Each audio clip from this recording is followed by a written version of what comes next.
தமிழக அரசின் சத்துணவு முட்டை கொள்முதலில் ஊழல் நடப்பதாக மார்க்சிஸ்ட் கட்சியின் மாநில செயலாளர் ஜி. ராமகிருஷ்ணன் குற்றம் சாட்டியுள்ளார்.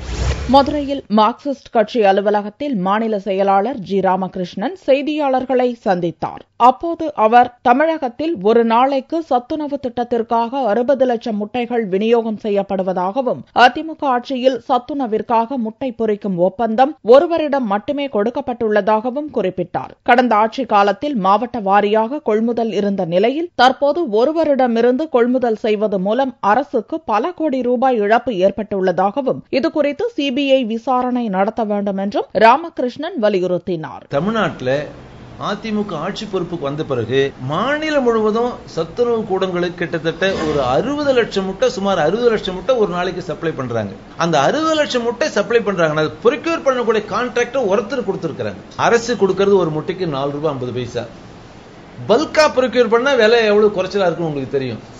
அரசு கொடுக்க 4.50 சொன்னா அங்க அந்த பவுல்ட்ரி ஓனர்ஸுக்கு போய் சேர்றது 3 ரூபாய் 3.25 ரூபாய் இப்படி பிளக்சுவேட் ஆகும்.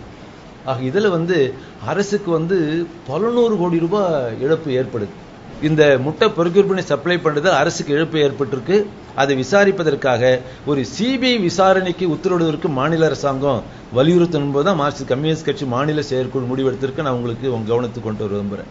IAS அதிகாரி சகாயம் தலைமையிலான குழு தமிழகம் முழுவதும் கனிம மணல் கொள்ளை குறித்து விசாரணை நடத்த வேண்டும் என்றும் ராமகிருஷ்ணன் வலியுறுத்தினார்.